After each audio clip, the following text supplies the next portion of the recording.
Um princípio base de marketing, por exemplo, é a mesma questão de criar um ponto muito específico em que vai criar polaridade para ter certo. 50% das pessoas a odiarem-te e 50% das pessoas a amarem-te loucamente. Certo. Sim. E acho que é um bocadinho por aí que os princípios de nutrição têm criado um bocadinho esta guerra de carnívoro contra vegan ou vegano, mas também temos outros polos. Temos a dieta ketogénica ou cetogénica, não é? E uma dieta rica em hidratos de carbono. Portanto, se formos olhar, nós vamos encontrar diferentes polos dentro da parte da nutrição. Olá, sou Mafalda, sou Health and Performance Coach. Sejam muito bem-vindos a mais um podcast Supera-se. Hoje temos connosco o Kevin Aventura. O Kevin tirou fisioterapia, é também formado em naturopatia, é coach de alta performance e é o autor do livro Neo Diet. Hoje ele vai estar aqui connosco a falar principalmente da parte da alimentação e do seu livro Neo Diet. Olá a todos, o meu nome é Mafalda e este é o podcast Supera-se. Aqui vou falar de saúde, seja comida, exercício físico, sono ou tudo o que te possa ajudar a ser a tua versão super. O objetivo da Supera-se é conseguir criar uma comunidade de outliers, pessoas fora do normal, pessoas que querem estar constantemente a melhorar e que não se contentem com estar bem, mas querem estar ótimas, pessoas que não têm medo de lutar pelos objetivos e pessoas que querem ser super. Olá Kevin, seja muito bem-vindo ao podcast Supera-se. Muito obrigado, estou muito satisfeito pela oportunidade de estar aqui e espero ter uma boa conversa. Sim, tenho a certeza que vamos ter e também é um tema que eu já queria falar, apesar de já ter falado sobre alimentação em alguns vídeos anteriores, como convidado nunca tinha tido ninguém a falar sobre alimentação e acho que é um tema importantíssimo, por isso é sempre bom. Eu normalmente começo estes vídeos, por acaso o último não comecei, mas era uma pergunta que eu fazia antes, que eu gostava muito de fazer como pergunta inicial ao convidado, então vou fazer, que é: quem é o Kevin? Quem é o Kevin Aventura? O Kevin é um cidadão do mundo. Nasci nos Estados Unidos, mas fui para Portugal muito pequenino. Tive uma vida tradicional, não é? A ideia de tirar boas notas, ir para a escola, tirar um curso, ir trabalhar. E foi um bocadinho essa a minha jornada. Tirei fisioterapia como formação base, apesar de sempre ser muito apaixonado pela parte de não só a componente de reabilitação, mas também a componente de performance física. Treino e associado ao treino depois começou-se a desenvolver a parte da paixão pela nutrição, suplementação, tudo isso. Tive uma carreira normal como fisioterapeuta e aos pouquinhos fui explorando um pouco essas paixões e atualmente estou um bocadinho a focar mais o meu trabalho na área de performance, não só física, mas numa componente mais de cognitiva, produtividade, tentar produzir mais durante o dia para conseguir ter melhores resultados, seja a nível de negócios, seja a nível de gerir melhor o tempo para poder fazer mais das coisas que nós gostamos de fazer. Sim. E também foi uma das razões para te ter convidado, porque acho que eu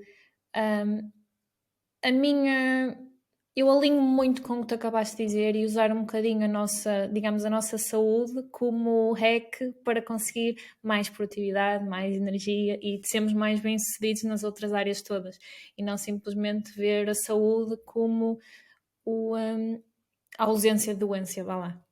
E então eu alinho, digamos que as minhas crenças se alinham muito com isso e também foi uma das razões para eu ter ficado muito feliz quando aceitaste o convite para estar aqui connosco. E tu neste momento então moras nos Estados Unidos? Eu neste momento estou numa situação híbrida em que estou a passar metade do tempo em Portugal, metade do tempo nos Estados Unidos. Atualmente estou nos Estados Unidos. A ideia é começar a passar mais tempo em Portugal, mas estamos ainda numa fase de transição. Mas sim, a ideia 2023, talvez para o verão, seria passar uma temporada maior por Portugal e até tentar trabalhar mais para o mercado português, que acabei por estar desligado nos últimos 7, 8 anos. Sim. Agora que já apresentámos um bocadinho quem é o Kevin, eu gostava também de falar um bocadinho do teu livro, e que é um dos temas que eu quero trazer aqui hoje, porque lançaste um livro sobre alimentação. Queria-te pedir para introduzir um bocadinho, digamos, o livro e como é que surgiu a ideia do livro. Então, o livro surgiu como um projeto de pandemia. Acho que todos nós tivemos projetos de pandemia. Houve quem se dedicasse mais à culinária. Para mim, eu decidi dedicar-me mais à parte de fazer uma investigação sobre matemática que eu já gostava bastante. E acho que surgiu um pouco até por preocupação por familiares e amigos. E surgiu um bocadinho até através da minha mãe, porque principalmente no início da pandemia, eu sei que agora se calhar as pessoas têm uma noção diferente ou uma expectativa diferente em relação ao que é a pandemia que tivemos e que temos, mas na altura ainda havia muito medo e um medo extremo de não saber é isto que vai eliminar a população mundial ou é uma doença simples que nós vamos conseguir Sim. controlar. Portanto, havia muito receio. Muita incerteza. Muita incerteza. E eu lembro-me em especial, a minha mãe perguntar-me, como ela sempre soube que era algo que eu me interessava e que eu há anos que faço este tipo eu sou o meu próprio laboratório. Eu faço experiências comigo próprio, às vezes funcionam, às vezes não funcionam, mas eu sempre gostei de experimentar coisas diferentes. E ela perguntou-me o que é que eu devo comer. Que livro é que tu me recomendas para eu seguir, para eu estar bem fisicamente, estar bem com o sistema imunitário forte, para garantir que pelo menos estou o melhor preparada possível para enfrentar o que quer que seja. E quando ela me fez esta pergunta, eu consegui pensar em 3, 4, 5. Quando dei por mim, eu estava com uma lista de 10 livros que achava que era importante, porque aquele focava-se um bocadinho mais naquela temática, o outro na outra, mas não havia um único livro que eu concordasse a 100%, porque ou focavam-se demasiado só num tópico, ou porque às vezes até tinham um interesse um bocado enviesado e não mostravam a outra abordagem. E eu pensei, espera aí, se calhar não há um livro que eu possa recomendar a familiares meus, a amigos meus, porque não eu criar esse livro? Eu detesto escrever, nunca foi uma paixão minha escrever ou escrita criativa, de todo. Até mesmo na escola, as piores notas que eu alguma vez tirava foi sempre a português. Mas achei que seria um projeto giro de se fazer e seria algo, como se costuma dizer, que me deixa um legado, não é? É algo que fica.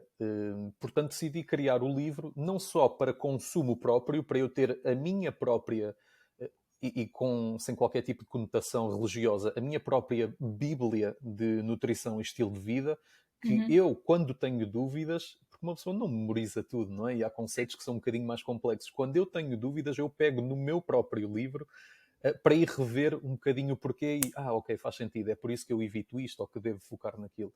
E pronto, foi por aí que eu decidi criar o livro, sendo que eu não sou nutricionista, tenho certificação na área de naturopatia e fiz muitos cursinhos na área da nutrição, mas não sou nutricionista, nem quero de todo aconselhar ninguém na área da nutrição, simplesmente estou a partilhar a investigação que eu fiz e a dar todas as referências científicas, como pessoa curiosa que é e que tenha interesse em melhorar a sua vida, possa ver a investigação que eu fiz e, se fizer sentido, possa seguir algumas dessas sugestões.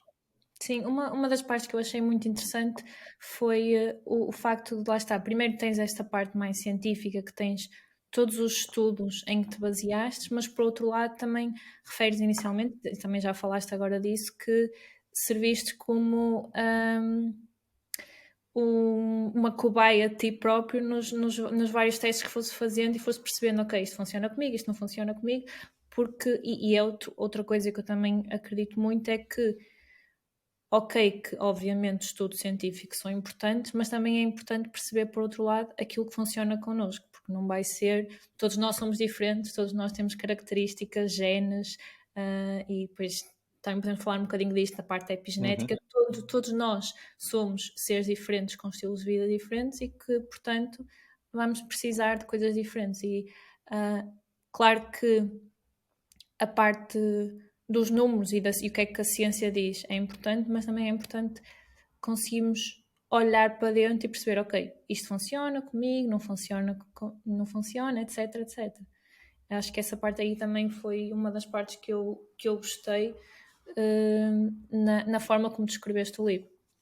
Não, claro que sim. Eu acho que tens um ponto muito válido aí, que é não podemos pôr de lado tudo o que não seja científico. E podemos ver isso até pela questão de o que é científico. Para algo ser científico tem que haver alguém a patrocinar o estudo. Tem que haver alguém, Certo. uma entidade, e estudos que não tenham viabilidade económica raramente são patrocinados, ou é muito mais difícil de arranjar esse tipo de apoio financeiro. Sim, sim, E há sim. muita coisa que, então, se formos a falar mais numa questão de prevenção, não há tanto interesse em financiar porque, vamos ser sinceros, onde se ganha dinheiro não é com a prevenção, é com o tratamento. Portanto, não podemos pôr de parte centenas ou milhares de relatos de experiências positivas a seguir um determinado protocolo ou a consumir determinado alimento, só porque não há investigação. Portanto, foi um bocadinho por aí que eu tentei combinar o melhor dos dois mundos e até ir buscar conceitos antigos da Ayurveda e de medicina tradicional chinesa e tudo isso, e também tentar procurar um bocadinho da investigação, o que é que a investigação diz. Há suficiente, não há suficiente, ou vale a pena explorar? E foi um bocadinho por aí.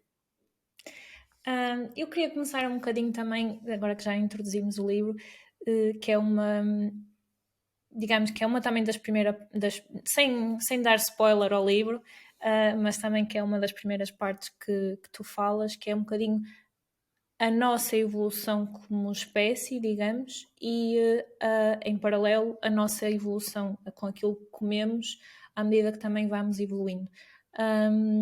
Podias falar um bocadinho dessa, digamos, dessa relação e da nossa evolução e daquilo que comemos ao longo desta evolução? Claro que sim. Agora, antes de mais, e foi uma crítica que eu recebi muito, em especial cá nos Estados Unidos, é a questão da teoria evolutiva.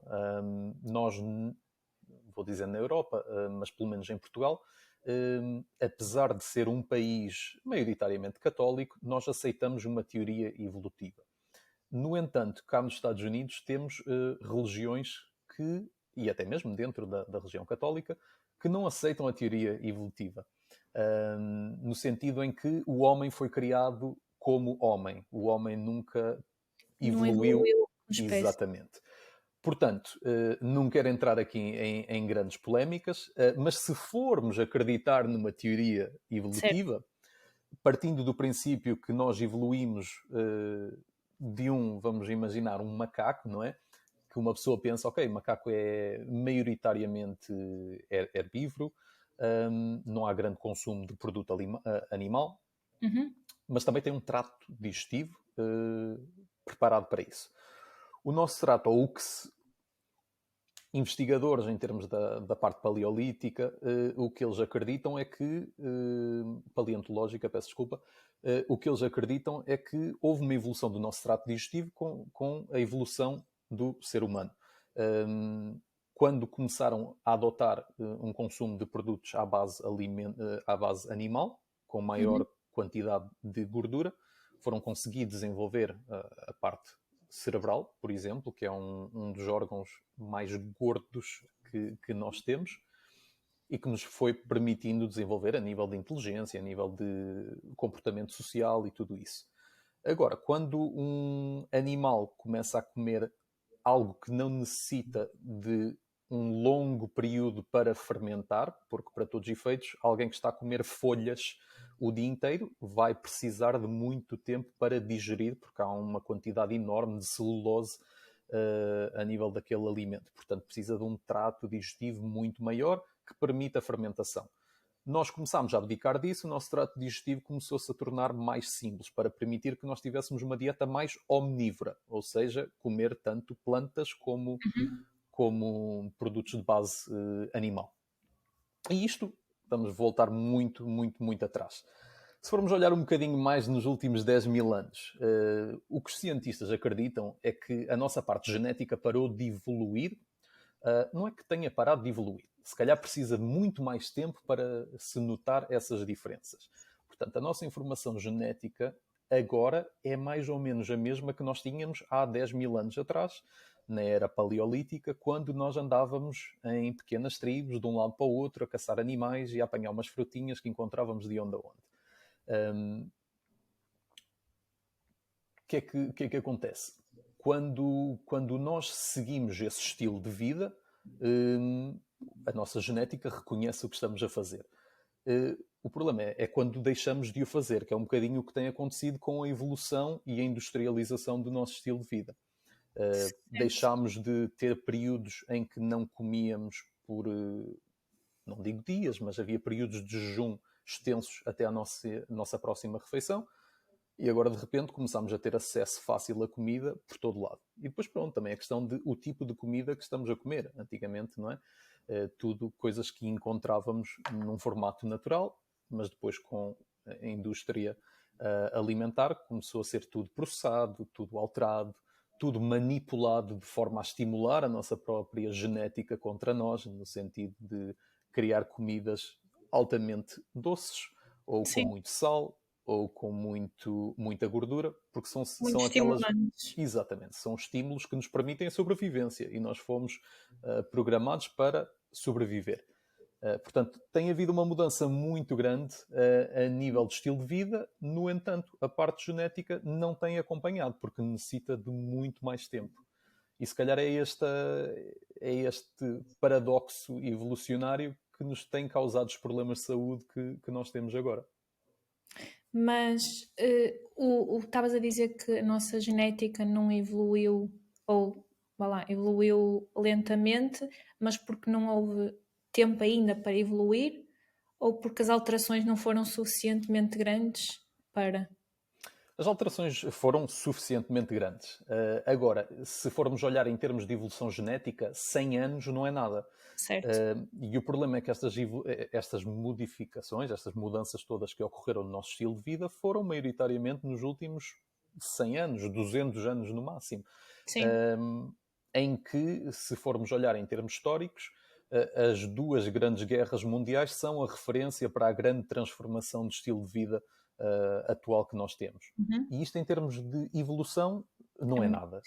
É muito pouco tempo. Acredito que o nosso corpo irá continuar a desenvolver, a nossa genética irá mudar, mas se calhar precisamos de mais uns 1000, 2000 aninhos para que isso seja notório. Sim. De qualquer das maneiras também, e é outro ponto que também falas no livro, apesar da nossa genética se calhar não ter tido o tempo suficiente para evoluir, há sempre a influência da parte da epigenética e, lá está, do nosso estilo de vida, que vai influenciar, se calhar podes ter uma opinião diferente, mas diria eu ainda mais do que propriamente simplesmente os nossos genes,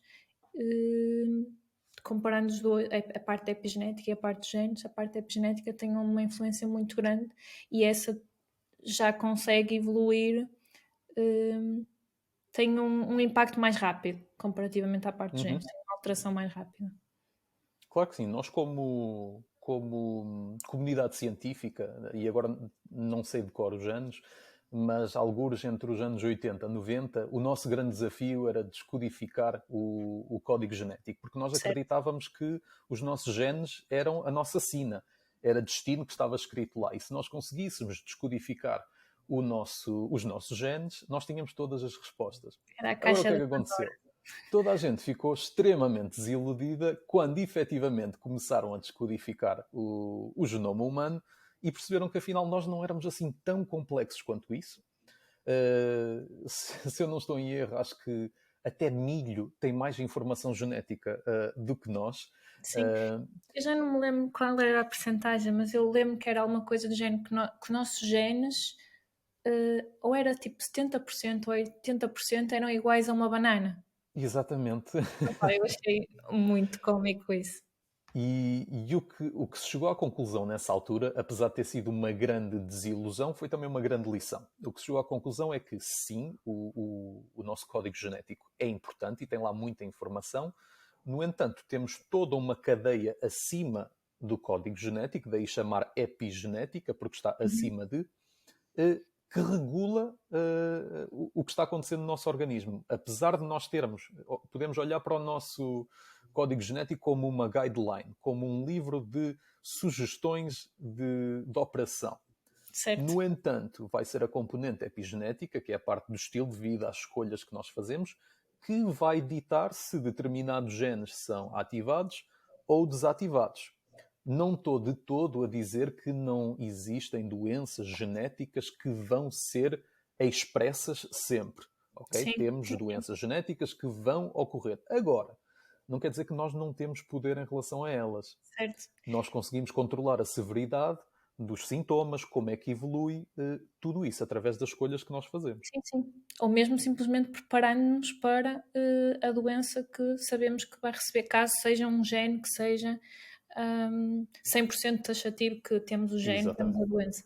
Mas o que eu acho que é uma lição também, acrescentando a que tu disseste em relação a termos descoberto a parte da epigenética, é que isso dá-nos, empodera-nos para a nossa saúde, porque nós sabemos que, independentemente de termos uma coisa que nós não controlamos, que são os nossos genes, temos outra coisa que pode empoderar-nos a querer-se, digamos, desligar e ligar esses genes consoante o nosso estilo de vida. E eu acho que isso aí dá-nos um poder muito forte e, digamos que devia nos motivar a querer melhorar o nosso estilo de vida e os nossos hábitos consoante esse poder que voltamos a saber que o temos. Sem dúvida. Eu vou dar um exemplo muito prático pessoal. Apesar de eu acreditar na componente epigenética e saber as limitações de perceber a nossa informação genética, eu próprio fiz um teste para perceber a minha genética, para perceber as minhas tendências naturais para desenvolver determinadas doenças. E já por experiência e por historial familiar, eu sei que já tenho uma tendência para desenvolver, por exemplo, Alzheimer's ou outro tipo de demências, e mesmo doenças do foro gastrointestinal, porque tenho um historial muito grande de cancro a nível de intestino. Uhum. Isto para mim, o que é que isto me diz? Não vou olhar para isto como algo fatídico, eu vou olhar para isto como eu tenho que tomar especial cuidado Certo. em termos de alimentação que vai promover saúde cerebral e em termos de diminuir ao máximo tudo o que seja inflamação a nível gastrointestinal. Certo. Portanto, acho que para mim é como tu estavas a dizer, está-me a empoderar porque está-me a dizer, ok, eu vou fazer algo para controlar esta tendência natural. E o mais provável é, se eu tiver este tipo de comportamento, nunca vir a desenvolver nenhum problema. Agora, posso vir a desenvolver, mas pelo menos tenho a certeza que nunca será tão grave ou Certo. nunca me vai limitar tanto como se eu não tivesse feito nada para controlar a situação. Sim, sim. Isso aí é uma lição que também é não só para a parte da alimentação, mas para tudo, que é há coisas que nós não vamos conseguir controlar. Temos é que fazer, digamos, o nosso melhor com aquilo que podemos controlar. Por exemplo, o caso específico que estavas a dizer, ao ter essa informação que tens essas duas áreas, a parte do cérebro e a parte do sistema digestivo, que pode ser mais suscetível a ter as doenças, ok, então eu ainda tenho que ter mais atenção, que era como estavas a dizer, quais são os alimentos que tenho que consumir mais frequentemente para uma doença e para outra doença, que é para fazer tudo aquilo que está ao meu alcance para evitar tê-las. Sem dúvida. Sim. E agora, voltando um bocadinho atrás num ponto que também falaste anteriormente, que é, digamos, porque eu acho que também às vezes há uma grande tendência a, digamos, recriminarmos quando temos, sei lá, temos um bolo à nossa frente e não temos a força de vontade para não o comer. Mas, e é uma das coisas que também falas no livro e que também já falaste aqui anteriormente, que é, está na nossa, digamos, biologia nós procurarmos calorias e nós temos desejos por mais calorias. E por isso aqui a minha questão é, qual é que achas que é esta importância e esta relação entre, digamos, a nossa biologia e as nossas escolhas alimentares? Sim, aí tocas num ponto muito interessante, que é mesmo essa situação de nós estarmos a lutar contra a nossa própria biologia. um bolo, porque tem demasiado açúcar, é algo que é apelativo para nós, assim que toca a nossa língua, torna-se extremamente apelativo, porque nós vamos ter a percepção da quantidade de açúcar que há ali, e nós somos programados para procurar essas calorias, porque isso há 10 mil anos, 50 mil anos atrás, representava sobrevivência. Quanto mais calorias nós consumíssemos, mais dias nós iríamos conseguir viver sem Certo. encontrar a próxima refeição. Portanto, nós temos essa programação. Agora, o que é que acontece? A indústria alimentar usou isso contra nós. Eles querem que nós continuemos, e não estou aqui a fazer isto uma teoria da conspiração, isto é marketing, não é nada mais do que marketing, não é? Que é usar a nossa programação genética contra nós. Se um produto for altamente doce ou altamente gordo, com gorduras ou salgado, vai estimular todos os receptores cá no cérebro que produzem dopamina, não é? Vamos ter ali um pico de dopamina que nos vai dar uma sensação de prazer e de motivação para continuar com este comportamento. E nós vamos querer comer mais e mais daquilo. É um bocado como abrir um pacote de batata frita. Uma pessoa, quando começa a comer um pacote de batata frita, raramente consegue chegar a meio, fechar o pacote e guardar. Normalmente só se termina quando chegamos ao final do pacote. Agora, o que é importante aqui definir? Apesar de nós termos esta programação em relação a comer este tipo de alimentos, não quer dizer que nós não tenhamos controlo e que nós não tenhamos vontade própria. E temos duas coisas que podemos falar. Número 1, a vida também não necessita de ser regrada a um extremo que nós abdicamos por completo de qualquer tipo de prazer. Okay? A meu ver, acho que é muito importante nós também aproveitarmos determinados prazeres no pouco tempo que estamos aqui. Portanto, de vez em quando consumir esse bolo, consumir o que quer que seja, eu acho que é importante. Não olhar para isso como uma recompensa, porque aí já estamos a atribuir um significado que não devíamos de atribuir, mas olhar isso como é um evento social, toda a gente está a fazer, eu vou tirar prazer de o fazer uma vez, tudo bem. Isso é o primeiro ponto. Ponto número 2. Há muitas coisas que nos estimulam que nós sabemos que devemos evitar porque não são saudáveis para nós. Se nós agora formos e consumirmos cocaína vai nos dar imenso prazer. Agora, não significa que nós deixemos nos levar por isso, não é? E é um bocadinho o que acontece também com um doce. Temos que perceber a consequência que isso tem a longo prazo, a curto prazo e a longo prazo, e depois temos que perceber o que é que nós estamos a fazer ao nosso cérebro. Quanto mais nós consumirmos esse bolo, vamos falar, maior dose de bolo nós vamos necessitar para conseguir ter o mesmo estímulo a nível cerebral. O contrário também é verdadeiro. Se nós começarmos a reduzir a quantidade de bolo que comemos, se calhar um bocadinho de bolo já é o suficiente para nos dar a mesma resposta de prazer que há uns meses atrás nós precisávamos de uma grande fatia. Portanto, acho que é preciso encontrar um bocadinho de equilíbrio. Sim, a nossa biologia está-nos a tramar nessa situação. No entanto, nós também temos vontade própria e temos que perceber o porquê de tomarmos determinadas decisões. Sim, e eu acho que aqui também é um bocado... a biologia, de certa forma, está-nos a tramar, mas é algo, lá está, que nós não, mais uma vez, que nós não podemos controlar. O que é que nós podemos controlar? Podemos controlar o nosso ambiente. Então eu sou muito, por exemplo, no meu caso, eu sou muito adepta de, ok, se eu não quero comer bolos, não vou ter bolos em casa, por exemplo. É uma coisa muito simples, é melhorar o nosso ambiente para que não temos sempre de depender dessa motivação, desse willpower para não comer esse bolo, este chocolate ou o que seja. E acho que essa parte aí é mesmo muito importante, é melhorar um bocado o nosso ambiente para, claro que não levando ao extremo, como estavas a dizer, e concordo plenamente que não precisamos de ir do 8 para 80 e deixar nunca mais vou comer bolos na minha vida, nunca mais vou comer chocolate na minha vida, não. Mas acho que é, se queremos fazer algo, melhorar, digamos, o nosso ambiente à nossa volta. Por exemplo, estou-me a lembrar agora, eu há uns anos atrás estava a trabalhar no setor automóvel e um dos meus trabalhos era eu trabalhava com fornecedores e tinha que diminuir o tempo de produção da produção de cada peça. E uma das coisas que nós fazíamos logo era perceber, ok, se podemos aproximar, se queremos que o operador pegue em determinada peça, vamos aproximar essa peça do operador.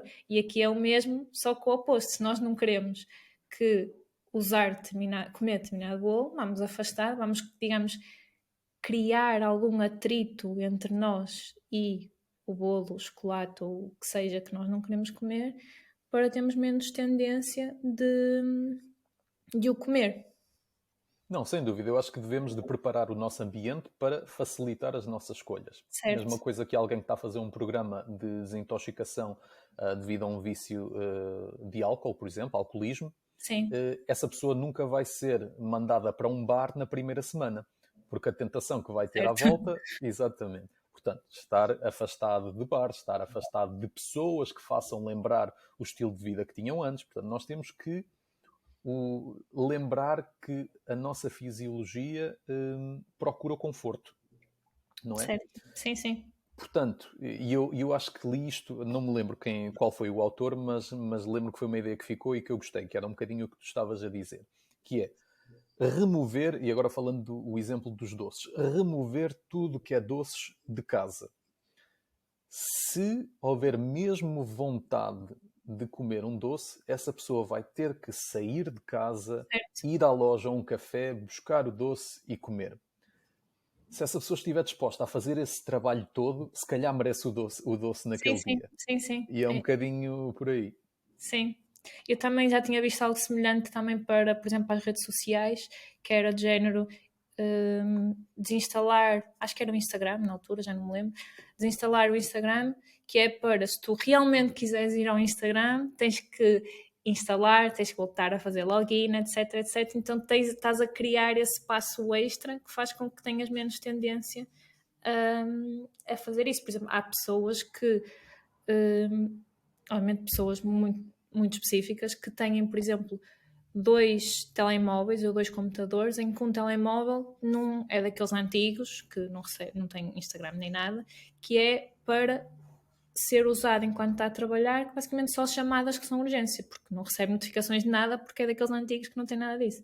Então, isso aí faz que, lá está, são pequenas, que são casos extremos, que tinhas que comprar um telemóvel novo, mas nos casos que estamos a falar, são pequenas coisas que dá para fazer para que o processo não seja tão difícil, porque não temos que ter aquela força de vontade extrema que temos que estar rodeado de bolos e temos que dizer não vou comer.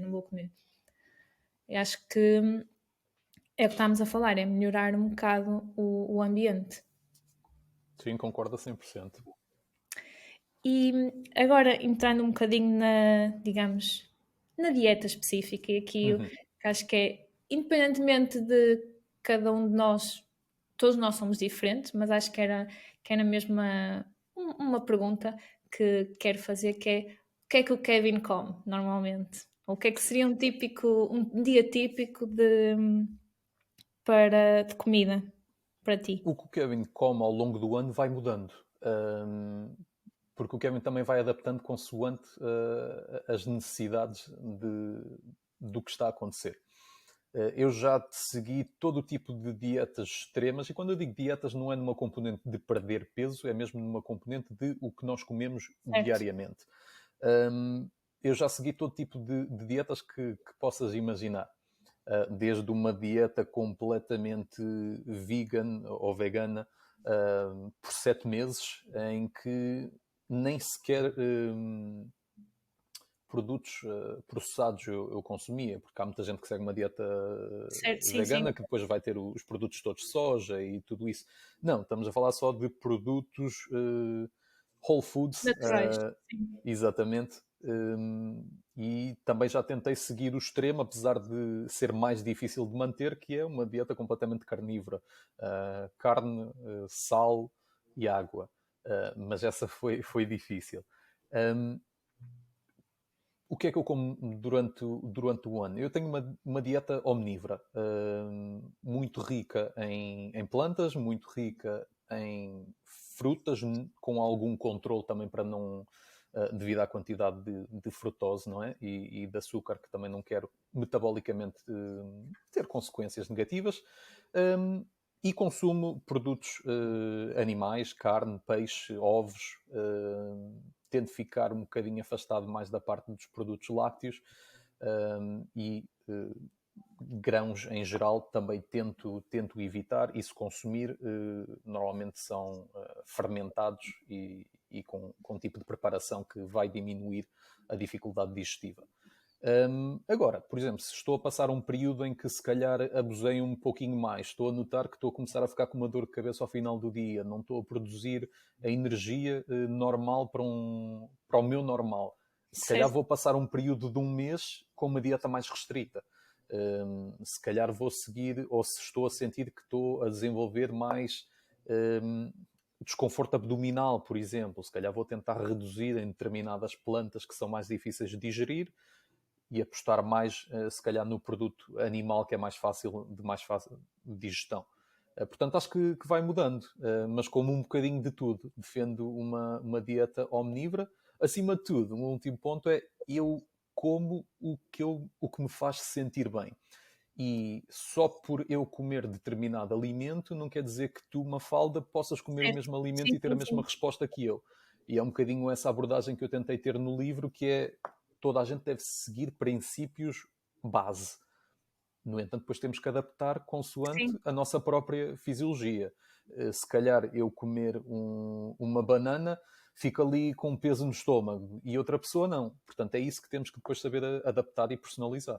Sim, e essa parte também é o que estávamos a falar inicialmente, que eu acho que é muito importante, que é, independentemente de ser importante os estudos e o que a ciência diz para determinado alimento, ainda mais importante que isso é perceber como é que eu me sinto quando como determinado alimento. Obviamente que também depois, ao experimentar determinado alimento, é importante que eu não vá experimentar um alimento a achar não vou gostar, porque se eu achar que não vou gostar, não vou gostar. Ou se eu achar que me vai fazer mal, eu vou arranjar alguma coisa que me esteja a doer depois de comer essa coisa. Por isso acho que é importante que, ao experimentar, ir um bocado com a mente aberta para não estar já na cabeça vai correr bem ou vai correr mal. Vou ter dor, vou me sentir mal ou vou sentir bem. Que acho que isso é muito importante. Mas é um bocado perceber, digamos, aquilo que funciona connosco. E também foi uma das coisas que, antes de gravarmos o podcast, que falamos, que acho que é importante e que também estamos a entrar agora um bocado no tema, que é um bocado digamos, a polaridade que se formou entre a dieta carnívora e a dieta vegan. E que eu acho que não tem que ser dois polos, apesar de que, obviamente, nós, como espécie, nós vamos procurar padrões e vamos tentar encontrar pessoas que estejam nos nossos padrões. Mas acho que não precisa de ser aquela pessoa que come carne, por isso é o oposto de mim. Acho que não, pelo menos na minha ótica, não faz sentido. Obviamente depois também é questão de, se for uma pessoa que come carne, mas que, por exemplo, diz eu não me importo da forma como a indústria convencional produz a carne, se calhar já vejo um padrão aqui diferente, já vejo em níveis de crenças algo mais oposto, por exemplo, àquilo que eu acredito. Mas acho que não tem que existir sempre estas polaridades entre o como carne e não como carne. E não sei se ias dizer alguma coisa. Não, eu ia dizer que, infelizmente, as polaridades existem porque as polaridades vendem, não é? Se formos olhar, estamos a falar de polaridades em tudo na vida. Estamos a dar um exemplo de polaridade nutricional, no entanto, temos polaridade religiosa, temos polaridade sim. política, ou é esquerda ou é direita, ou é branco ou preto, ou é... Portanto, há sempre, e quanto mais num extremo estamos, mais fácil é de nos diferenciarmos. Sim. Não estou a dizer que seja positivo, no entanto, um princípio base de marketing, por exemplo, é a mesma questão de criar um ponto muito específico em que vai criar polaridade para ter Certo. 50% das pessoas odiarem-te e 50% das pessoas a amarem-te loucamente. Certo. Sim. E acho que é um bocadinho por aí que os princípios de nutrição têm criado um bocadinho esta guerra de carnívoro contra vegan ou vegano, mas também temos outros polos. Temos a dieta ketogénica ou cetogénica, não é? Sim. E uma dieta rica em hidratos de carbono. Portanto, se formos olhar, nós vamos encontrar Sim, vamos diferentes encontrar polos tantos dentro pontos. da parte da nutrição. Agora, eu acho que é importante perceber o que é todos os lados, perceber o que é que o lado A e o lado B estão a defender e tentar tirar o melhor de cada e se Certo. calhar encontrar ali um meio termo. Não quer dizer que o meio termo funcione para toda a gente. Há pessoas que se calhar se vão sentir incrivelmente bem no extremo e é perfeitamente aceitável. Sim. Agora, não temos que criar aqui guerrinhas e conflitos por causa disso. Eu, atualmente, sigo, como eu disse, já segui uma dietação vegana, em que tinha amigos a comer rodízio à minha frente e não é por isso que eu vou deixar de ser amigo deles. Sim. Da mesma forma que eu agora tenho amigos que continuam a seguir uma dietação, desculpa, uma Uma dieta. alimentação ou uma dieta à base de plantas e não é por isso que não nos juntamos e não convivemos e até não Sim. partilhamos a mesma mesa. Certo. Agora sim, como tu estás a dizer, depois há princípios éticos que podem entrar em conflito, mas isso já Certo. vai Já é fora outra de uma questão. componente nutricional. Certo. Sim. E por acaso estavas a falar há bocado da questão de marketing e que é bom ter opostos, que ter alguma opinião que seja totalmente num extremo, e está-me a lembrar de um vídeo, eu não me estou a lembrar do nome dele, é o CEO da Prozis, o Algo Milheiro, que eu estava a ver um vídeo dele a semana passada, por causa de toda a questão de um vídeo, de um comentário que ele fez sobre o aborto, sabes? Uhum.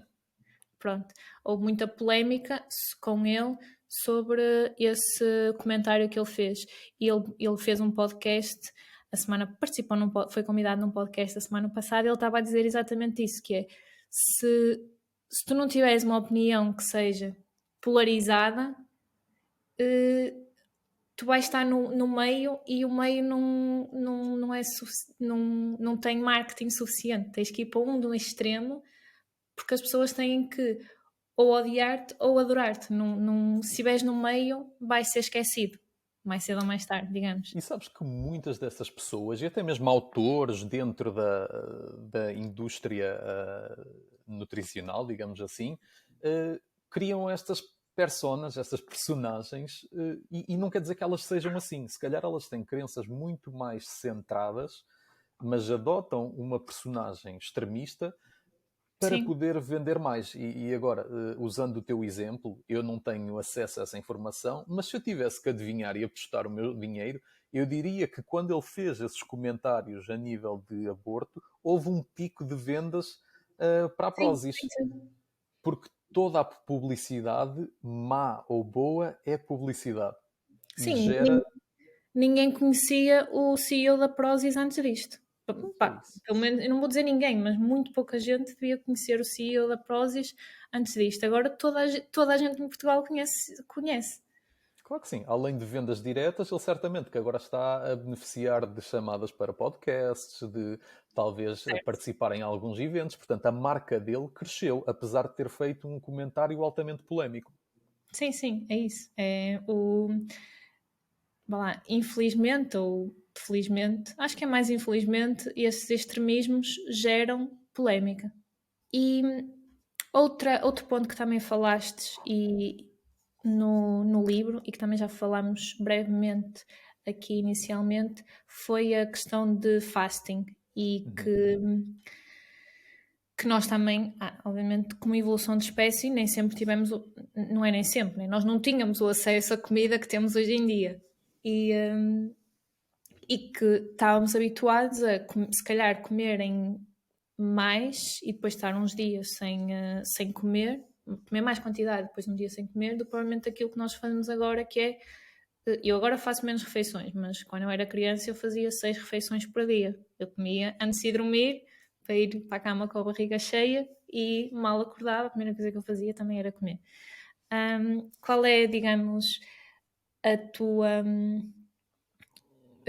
tua opinião e aquilo que tu estudaste sobre fasting e sobre os benefícios ou, digamos, malefícios?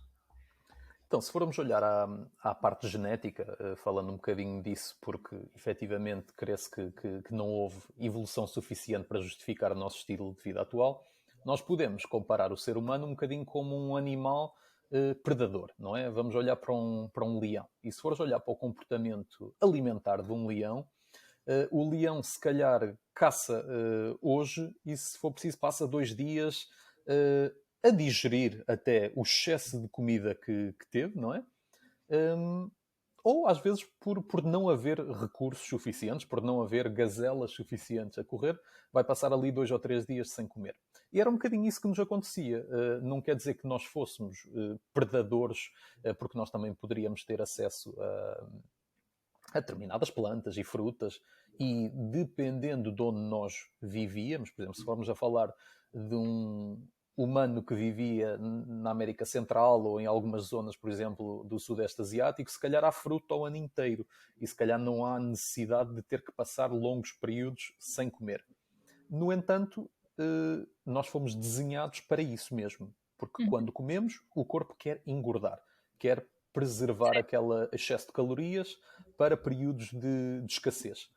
Portanto, é importante dar ao nosso corpo um período para poder queimar essas reservas. E não é só numa componente de queimar reservas, porque muitas vezes olhamos para isto de uma forma muito, muito simples e associamos sempre à perda de peso e ao ganho de peso. Nós temos 2 modos biológicos, e é um modo de construção ou um modo de destruição e reciclagem. E quando nós estamos constantemente a comer, nós estamos num modo de construção. É por isso que alguém que faz culturismo come 6, 7, 10 vezes ao dia, porque quer constantemente estar a produzir um sinal de anabolismo, de construção, para poder desenvolver mais massa muscular.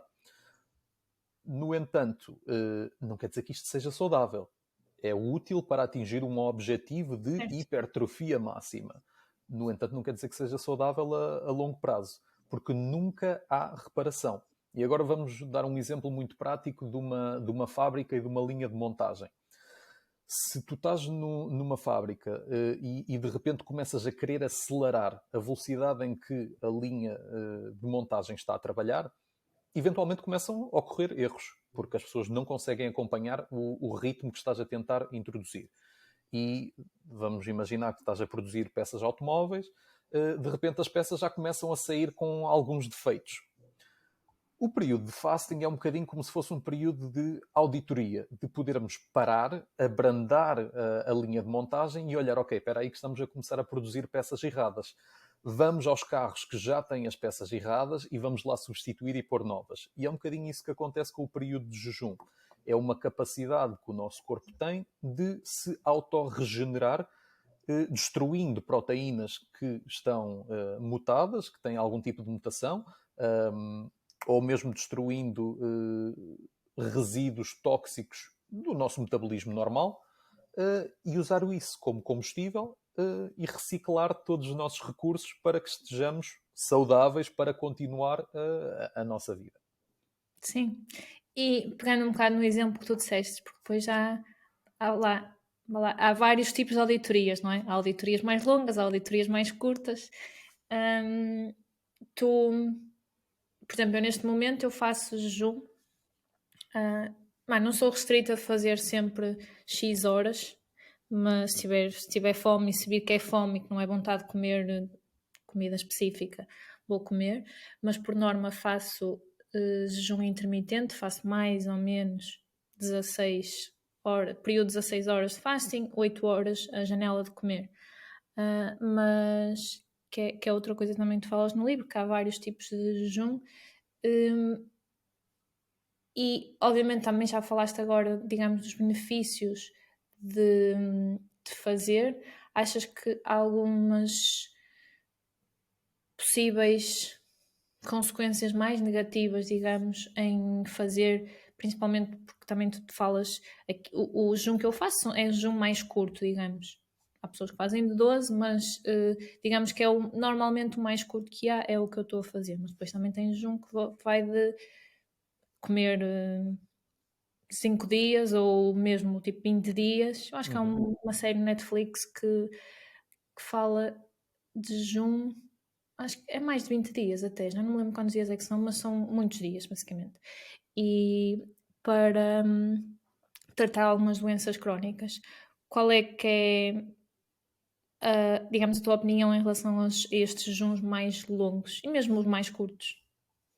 Eu acho que jejuns mais longos têm uma função muito terapêutica. Ou seja, Certo? se formos, pegando no teu exemplo de 20 dias de jejum 30 dias, existem clínicas que fazem isso para tentar combater doenças, Certo? algumas já em estado supostamente terminal, mas doenças graves. Estamos a falar de cancros, de situações que por vezes, das duas uma, ou através da medicina dita tradicional chegou-se a um ponto em que não há mais soluções, ou simplesmente a pessoa já não acredita que a medicina tradicional vá resolver Sim, o problema e, e procura este tipo de abordagem. Mas agora, voltando um bocadinho ao que é tradicional e o que é que não é, isto também depende de país para país. Porque o próprio, se não estou em erro, acho que é na Muhammad, Rússia e na Alemanha, que existem clínicas que fazem parte do Sistema Nacional de Saúde, em que são feitos estes tipos de jejuns prolongados de vários dias com supervisão médica.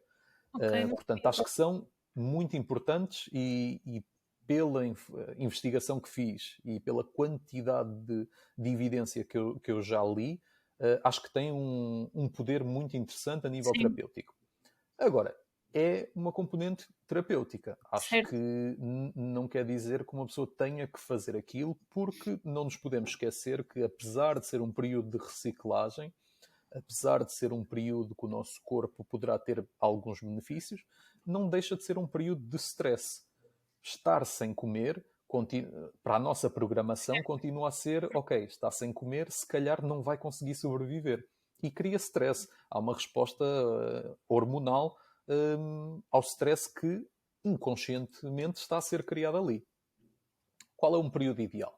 Não existe um período ideal e até depende da pessoa e depende, por exemplo, do que é que está a acontecer à pessoa naquele momento. Vamos falar que tu estás a passar por um momento altamente estressante.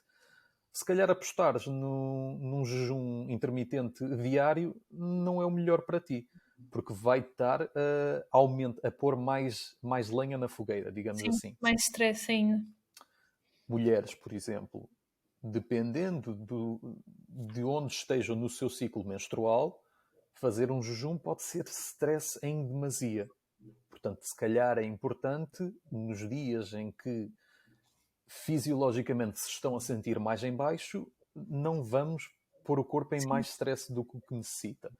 Agora, Mas em aí estás termos a de. falar de stress desculpa, de stress, não é stress, de jejuns mais longos ou mesmo o de 12 a 16 horas? Mesmo um de 16 horas, sim. Eu, para mim, só começo a considerar jejum a partir das A partir 16, de 16. mas isso é. Mas sim, mesmo um de 16 horas poderá ser stress a mais para aquele dia. Sim, Agora, se me perguntas o que é mais benéfico, jejum intermitente de 16 horas diário ou 2 jejuns de 24 horas numa semana? Isso aqui já começamos a entrar um bocadinho na subjetividade. Um dos maiores autores, ou se calhar um dos primeiros a falar mais sobre isto, é um canadiano chamado Brad Pailan, e foi o primeiro livro que eu li sobre jejum intermitente. E ele, na experiência dele, falava que 2 jejuns de 24 horas por semana era equivalente ou produzia até mais benefícios do que estar todos os dias a fazer um de 16 horas. sim, Agora, há pessoas que se calhar têm respostas diferentes em relação a isso. O que é sim, que eu recomendo? É testar. É ver como é que nós nos sentimos. Eu, pessoalmente, faço um jejum intermitente de 16 horas maior parte dos dias. Quando estou, vamos falar, antes do verão e quero ter um físico um bocadinho mais desenvolvido, eu se calhar não faço tantos jejuns intermitentes e se calhar aposto mais naquela abordagem de 1 a 2 jejuns de 24 horas na semana, Sim. para depois nos outros dias haver ali um bocadinho de excesso de calórico, para também poder haver um bocadinho mais de resposta anabólica e eu construir um bocadinho mais de músculo. Portanto, há que adaptar consoante Sim. a necessidade. É um bocado também o que nós falamos, de perceber o que é que funciona connosco e o que é que não funciona. Outra coisa, outro aspecto que eu também acho importante, que é a parte social, porque obviamente ao não comeres durante um dia, ou se quiseres fazer um jejum mais prolongado, isso também tem um impacto na tua vida social. Se calhar se não tomares o pequeno almoço, que é normalmente as pessoas que fazem jejum de 16 horas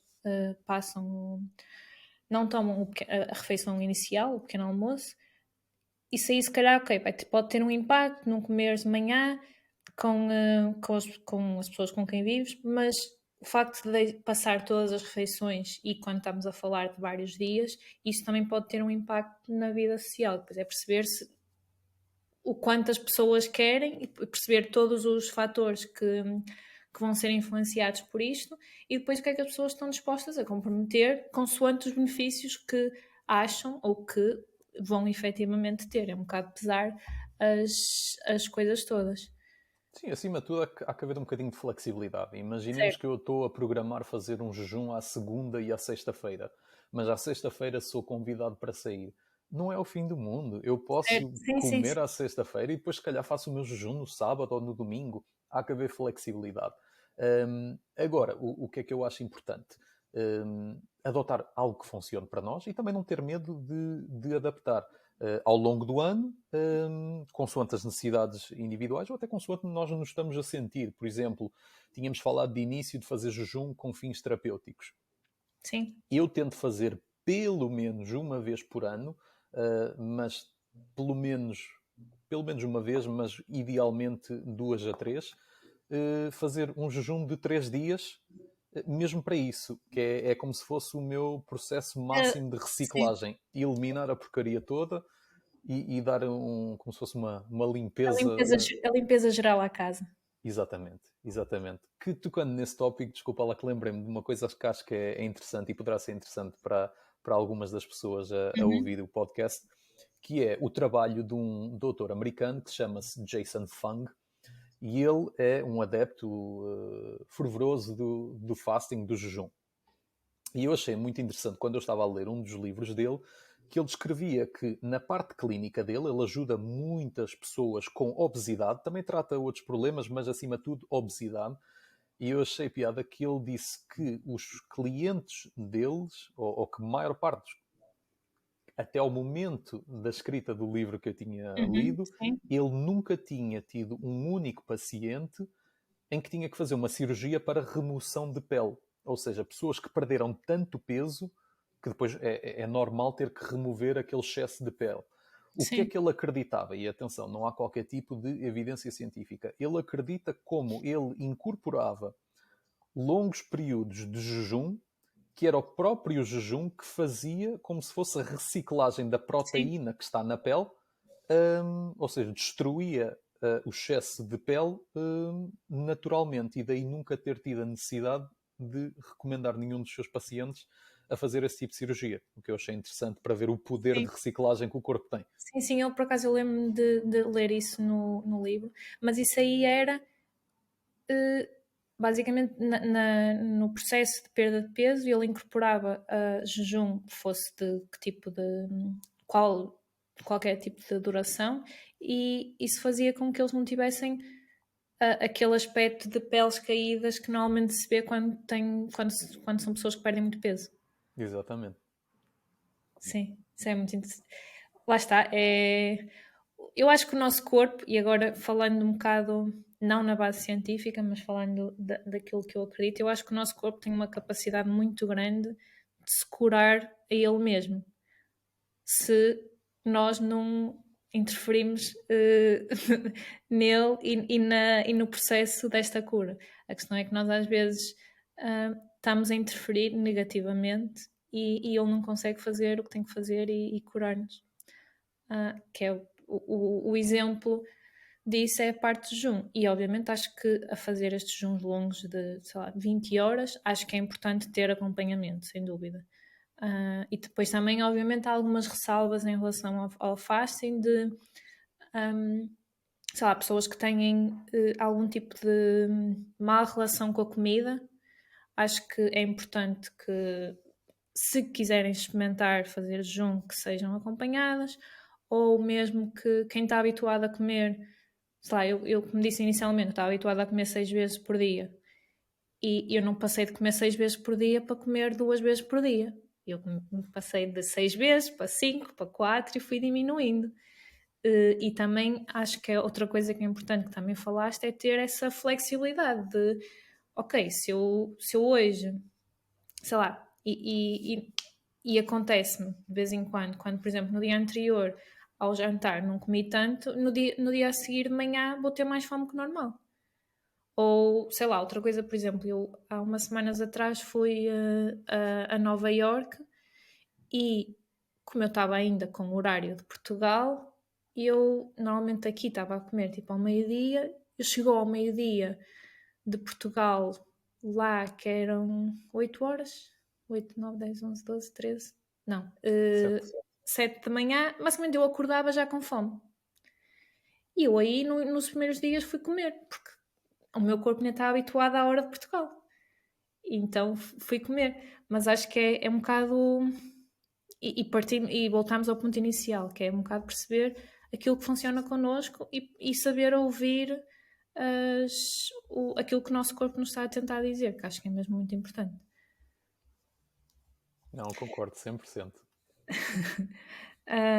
Portanto, o podcast, na altura que falámos, na altura que te convidei, estamos a falar, vamos aqui ter um debate entre não é carnívoro, porque também não é carnívoro no sentido em que não come só carne, não é? Comes mais coisas, não é? Por isso vamos ter aqui ter um debate entre uma pessoa que come carne e uma pessoa que segue uma dieta, não vou dizer 100% vegetal, mas quase 100% vegetal.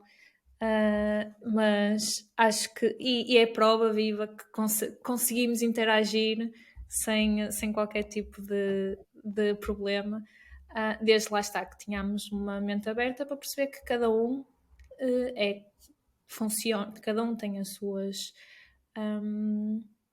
vai precisar de coisas diferentes e é aceitar, e obviamente podemos tentar dar o nosso input, mas é aceitar as escolhas dos outros. Claro que sim, claro que sim. Acho que há que haver também uma abertura para poder ouvir ideias que vão contra a nossa. Certo. Sim. Só assim que aprendemos, não é? Se Sim, nunca sim. estivermos expostos a ideias contrárias às nossas crenças, nunca vamos crescer e desenvolver. Certo. Sim, isso acho que é muito importante, que é exatamente o que estavas a dizer, concordo totalmente. Que é o facto de às vezes estarmos tão agarrados, digamos, a determinada ideia que nós temos, faz com que não ouvimos realmente o que a outra pessoa tem a dizer. E estamos, ou podemos estar a perder a oportunidade de aprender, porque nunca sabemos o que vem do outro lado, não é? E acho que é mesmo muito importante tentar. E já falei deste livro no último podcast e volto a falar porque acho que é um dos livros que mais me marcou, que é o livro chama-se Mindset, da Carol Dweck. Pronto. E ela fala um bocadinho da diferença entre ter fixed mindset e growth mindset. Aqui não é bem growth mindset, mas está ligado, que é um bocado ter esta mente aberta para conseguirmos ouvir as outras pessoas e perceber que o que é hoje não é amanhã, aquilo que funciona comigo pode não funcionar com outra pessoa, e acho que isso é mesmo muito importante. Não sei se queres acrescentar alguma coisa. Não, concordo contigo. Acho que é importante estarmos abertos e poder trocar ideias. Pronto, mais uma vez muito obrigado por teres aceito o convite para estar aqui comigo hoje. Queria te perguntar se queres partilhar a tua rede social ou algum projeto que estejas a desenvolver neste momento. Eu, neste momento, eu continuo ligado tanto à componente da parte mais de optimização de saúde, e isso é feito através nas redes sociais, através da minha página profissional, que basicamente é o link do meu site, que é neohacker.co. A nível pessoal, tenho a minha página pessoal, kevin.aventura, em que falo um bocadinho mais de performance, que é um bocadinho por aí que eu gosto de me focar mais profissionalmente. No entanto, mantenho sempre as duas componentes. Portanto, se alguém tiver interesse em aprender um bocadinho mais, trocar ideias ou até mesmo fazer-me algumas perguntas, tenho todo gosto em responder e ajudar no que eu puder. Eu vou também deixar o link na descrição do vídeo em baixo. E mais uma vez, obrigado.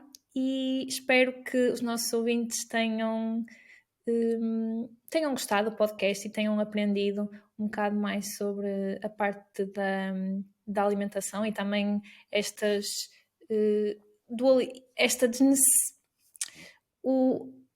não necessidade destas dualidades na parte da alimentação, seja como disseste, na parte carnívoro vegan, seja na parte de high carb e versus high fat.